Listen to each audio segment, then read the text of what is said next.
वाट पाहत आहोत असे आमच्या जिल्ह्याचे जिल्हाध्यक्ष माजी आमदार आदरणीय आमचे नेते अरविंदजी चव्हाण साहेब हे आपल्याला या कॉर्नर बैठकीच्या माध्यमातून सविस्तर असं मार्गदर्शन करतील.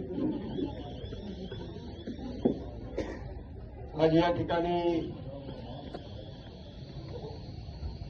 आमचे जिल्ह्याचे राष्ट्रवादीचे कार्याध्यक्ष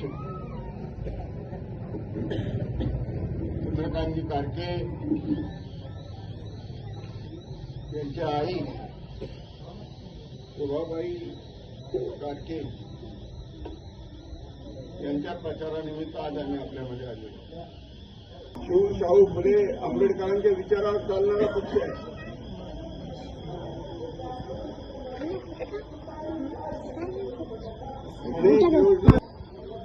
आता ज्यांनी जो उल्लेख केला सगळ्याला माहिती आहे, तुमच्या आमच्यापर्यंत फायदाही पोहोचला.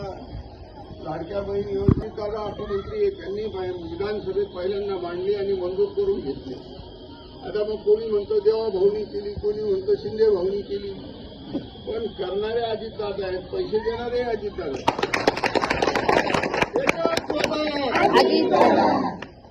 त्याच्यामुळे या भूतकापाला पण सरकार बनवत आहेत की सरकारचं चाललं पाहिजे, आपण निवडून दिले म्हणून सगळे एकत्र राहिले. पण आपली विचारधारा ही सगळ्या समाजाला घेऊन चालणारी विचारधारा.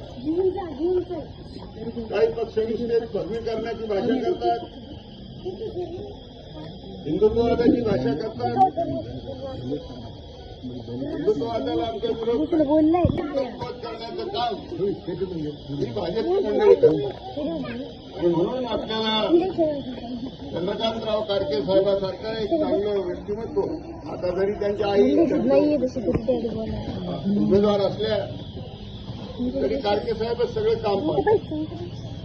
गेल्या जेव्हापासून राष्ट्रवादी काँग्रेस स्थापन झाली माझ्याबरोबर आहेत, गेले की आहेत, अतिशय चांगला स्वभाव आहे, एकदम उत्तम पद्धतीचं काम करणारा कार्यकर्ता आपल्याला चंद्रकांतराव कारकेच्या रूपानं या परिसरात लाभलेला आहे.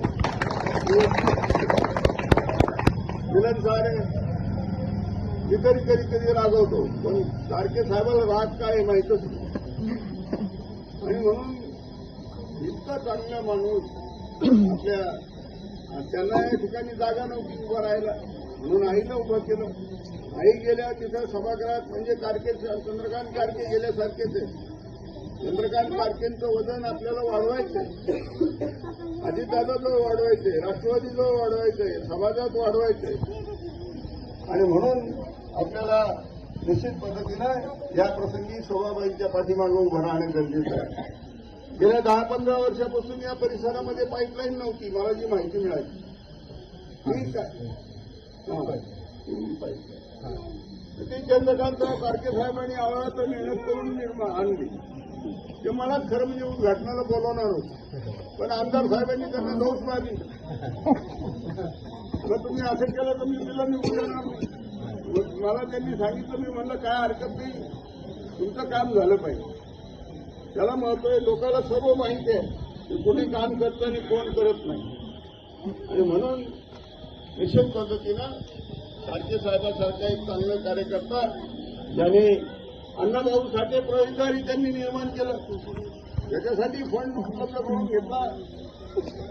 क्रांती लवची सावे स्मारकाची निर्मिती केली. महादेवाचा रस्ता त्यांनी केला, अंतर्गत रस्ते करण्यात प्रयत्न केला. जवळजवळ 1 कोटीच्या वर कामं आधी त्यांनी ओढून आणली.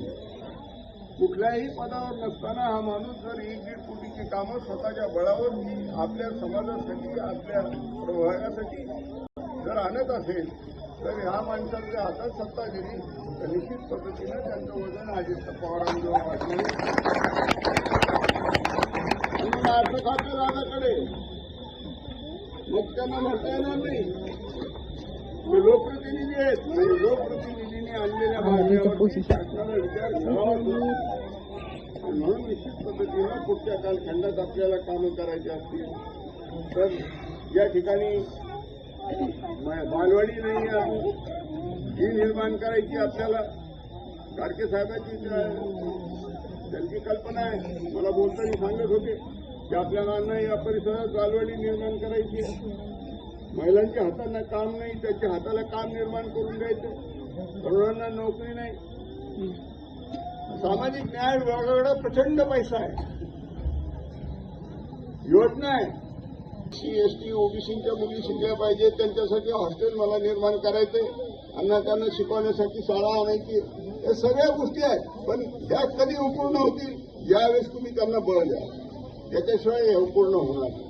आणि म्हणून आपल्या संकल्पना, आपले विचार जो कार्यकर्ता घेऊन चाललेला आहे पुढं, त्याच्या पाठीमागे बळ उभं करणं हे तुमचं आमचं काम आहे. निश्चित पद्धतीनं जास्त बोलणार नाही. बऱ्याच वेळा आता योजनांचं यांनी सांगितलंय की किती कोटी रुपये प्रत्येक ठिकाणी दिले.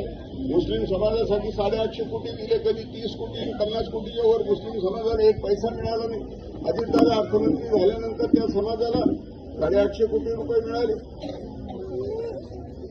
म्हणून ह्या गोष्टीनं आपण गाडगे साहेबांच्या पाठीमागं उभं राहा. तुमच्या आमच्यातल्या भगिनी काय आईच्याकडं काय वय आता त्यांचं, आणि मग आता या वयात त्यांना घरी बसवतं का, नाराज करता का, पाठीमागे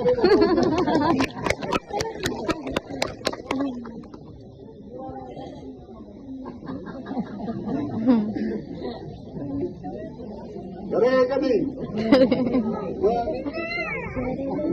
तुमच्या आमच्यातली एक सामान्य कुटुंबातली सामान्य महिला आज तिथं उभी आहे, आणि या देशाचा इतिहास महिलांनी घडवला. राणी लक्ष्मीबाई असेल, ती झाशीची राणी तिथं लढलेली, ममता बॅनर्जी असतील त्या अशा मुख्यमंत्री आहेत, इंदिरा गांधींनी जे देश चालवलेला आहे, सगळ्यांना सगळी कल्पना आहे. आणि म्हणून ती संधी आज शोभाबाईंना छोट्या स्वरूपात, एकदम छोट्या स्वरूपात देण्याची संकल्पना आपण मांडली पाहिजे. त्यांना त्याच्या सभागृहामध्ये पाठवलंच पाहिजे निश्चित पद्धतीनं. आणि गाडगे साहेबांचा फोन आहे, मला माहिती खूप चांगले बोलायचे. आणि हे सगळं हे आपल्या परिसराच्या काळापालट घडवून आणल्याशिवाय राहणार नाही. उरलेले जे काही प्रश्न आहेत शिल्लक या परिसरातले, या भागातले जनतेच्या आशा आकांक्षा गोरगरिबांच्या त्या पूर्ण करण्यासाठी संजय गांधी निराधार योजना असेल, आणखी काय ते तुमचे लाडकी बहीण तर आहे, लाडका भाऊ आहे, रोजगाराचा प्रश्न मोठा आहे, घरकुलाचे प्रश्न आहे, पाणी मिळत नाही. पाण्याच्या प्रश्नाकडे आता त्यांनी जातात पाईपलाईन केली, हातात सत्ता नसतात, आणि सत्ता हातात आल्यावर तर पाईपलाईनचा प्रश्न काय आहे त्याला निश्चित पद्धतीने हात घालतील, आणि तो पाण्याचा प्रश्न आपल्या परिसरातला कमी झाल्याशिवाय राहणार नाही. म्हणून त्यांच्या पाठीमागं उभे राहा, एवढंच मी सांगेन. आजचं वातावरण कसं झालंय, तुम्ही थोडक्यात 2 वेळी सांगतो संपवणार आहे.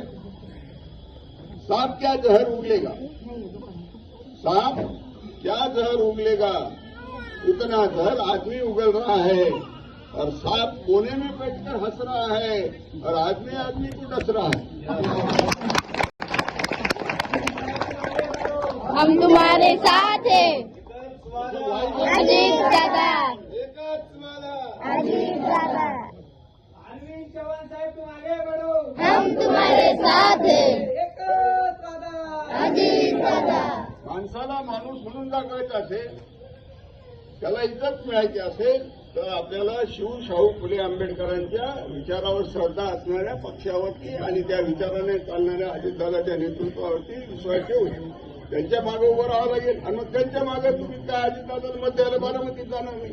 मग त्यांचं इथं प्रतिनिधी कोण आहे, चंद्रकांत कारके. चंद्रकांत कारकेच्या आईला मत म्हणजे अजित पवारांना मत, राष्ट्रवादीला मत, राष्ट्रवादीला नाही तर शाहू फुले आंबेडकरांच्या विचाराला मत जाणतं. म्हणून हा विचार देण्याचं काम तुम्हाला करावं लागणार आहे. माझी आपल्याला नम्रतेची विनंती आहे की उद्या आता आज 5 वाजता प्रचार सभा संपणार आहे. काही निश्चित पद्धतीनं गोंधळ काही होऊ नये. आता लक्ष्मी दर्शन झालं तर घ्या, खिशात ठेवा, विकल्या जाऊ नका, विकल्या जाऊ.